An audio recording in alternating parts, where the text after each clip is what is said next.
और मीटिंग के बाद भी अगर वो ये कहते हैं कि हमसे अड्डे मांगे ही नहीं गए तो फिर अभाम तो क्रिएट हो को ना। नहीं, लेकिन शायद खान अब्बासी साहब से अड्डे क्यों कोई मांगेगा? जाहिर है, जैसा मैंने अर्ज किया कि अगर कोई अड्डे मांगेंगे तो वो तो मांगेंगे उनसे वज़ीर खारजा से, और उनका जो बयान है उसके मुताबिक ही आप उसी की रोशनी में आप चीजें देखें।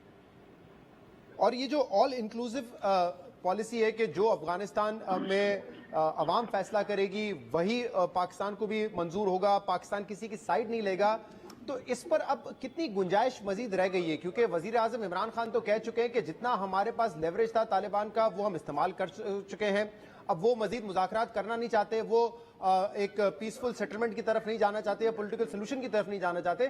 तो इस बात के इम्कान कितने रह गए हैं? क्या इस ब्रीफिंग से वो भी वाज़ेह हुआ है? देखिए, बात यह है कि अफगानिस्तान की जो ट्रेडिशन तो यही रही है कि अनफॉर्चुनेटली वहाँ पर कभी भी बातचीत से मामला हल नहीं हुए और बंदूक ने ही मामला हल किया है। लेकिन हमारी कोशिश बार ये है कि वहाँ पर सूरत हाल बेहतर हो, और वज़ीर आज़म भी पूरी कोशिश जो है वो कर रहे हैं। इमरान खान अफगानिस्तान को जितना समझते हैं वो पाकिस्तान की बाकी सियासी क़यादत को उस तरह का इल्म नहीं है, क्योंकि उनका जो पॉलिटिकल जेनेसिस है वो ही ट्राइबल एरियाज से हुआ, और ट्राइबल एरियाज को और अफगानिस्तान की पॉलिटिक्स को वो बहुत अच्छी तरह जानते हैं। सो इमरान खान भी अपनी पूरी कोशिश कर रहे हैं कि कोई ऐसा हल निकले। हाँ, गुंजाइश कम होती जा रही है, लेकिन इतना ही आसान भी नहीं होगा अफगान तालिबान के लिए भी कि वो जाएं और जाके काबुल पे कब्जा कर लें, क्योंकि देखें पहले तो 3 ममालिक पाकिस्तान, सऊदी अरेबिया और यूएई उनके पीछे खड़े थे, और उन्होंने जब उनको रिकग्नाइज किया हुआ था पिछली दफा। इस दफा सूरत हाल ऐसी नहीं है, और मेरा नहीं ख्याल कि इतना आसान भी है उनके लिए।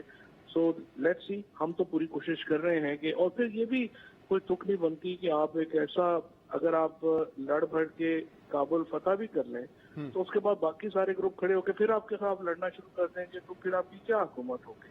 जाहिर है कि वहाँ इस्तेहकाम आ ही नहीं सकेगा। ये बड़ा अहम सवाल है, क्योंकि तालिबान इस वक्त अमेरिका ने ऐलान किया है कि वो इनखला कर रहा है 11 सितंबर से पहले, तो उसके बाद से हम देख रहे हैं कि तालिबान बहुत तेजी से आगे बढ़ रहे हैं, और जहां पे उनकी पहले हुकूमत नहीं थी या जहां पे उनका कब्जा नहीं था वो वहां पर भी आगे बढ़ रहे हैं।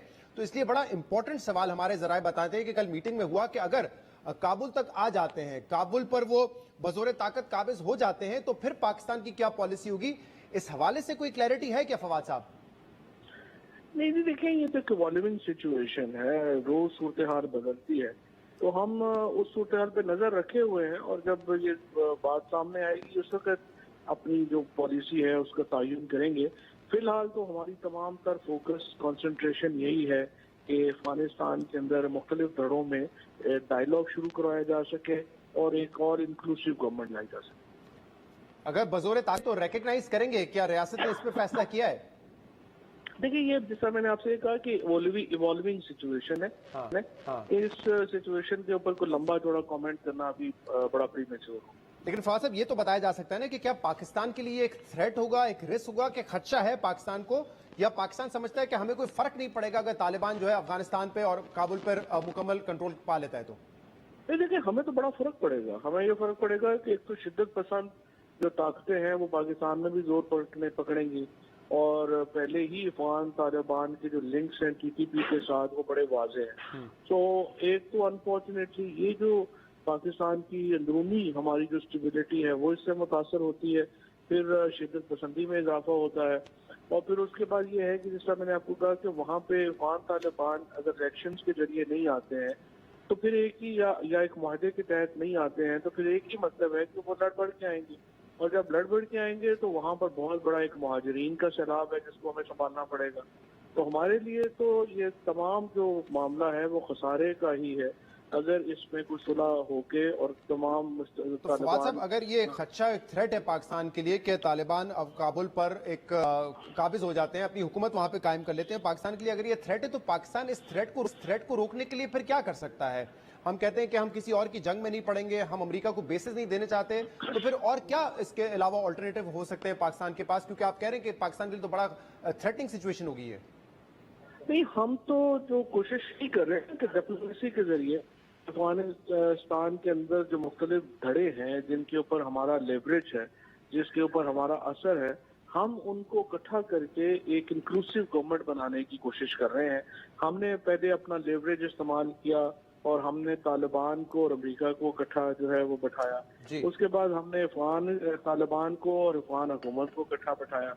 तो हम तो पूरी डिप्लोमेटिक एफर्ट लेकिन है वो तो जो हम वजीर आजम कह चुके हैं ना कि जितना लेवरेज था हम इस्तेमाल कर चुके हैं, मजीद कुछ नहीं कर सकते हम। अफगानिस्तान बिला वजह हम पे इल्जाम लगाता रहता है कि पाकिस्तान कुछ कर नहीं रहा इस हवाले से। नहीं, जो तवक्कुआत है जो अशरफ गनी साहब की वो बहुत ज्यादा है।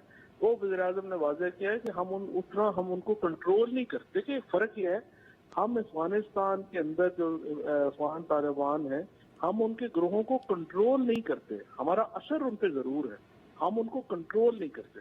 तो जितना असर है उतना हम इस्तेमाल कर रहे हैं। और फवाद साहब, कल की मीटिंग के बाद क्या ये बात भी वाज़ेह हो गई है कि अमेरिका चाहता है कि चाइना से जो हमारे ताल्लुकात हैं उनको डाउनग्रेड करें, कम करें ताल्लुकात को, वरना इसका बैकलैश आ सकता है और ऑलरेडी आ भी रहा है। फैटेफ की ग्रे लिस्ट में हम अभी भी हैं, 26 नुकात पर हम अमल दरामद कर चुके हैं, IMF से नेगोशिएशंस हो रही हैं, वहां पे भी इसका खदशा हो सकता है। तो ये भी एक क्या क्लियर मुतालबा है अमेरिका का कि डाउनग्रेड करें अपने ताल्लुकात चाइना से?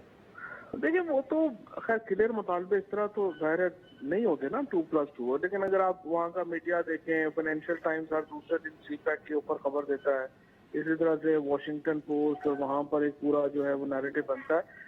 लेकिन इसके बावजूद देखिए अमेरिका से हमारे ताल्लुकात भी बड़ी अहमियत के हामिल हैं और हम उसको भी बड़ी अहमियत देते हैं, और चीन से भी हमारे ताल्लुकात तो खैर बहुत इंपॉर्टेंट है ही हैं।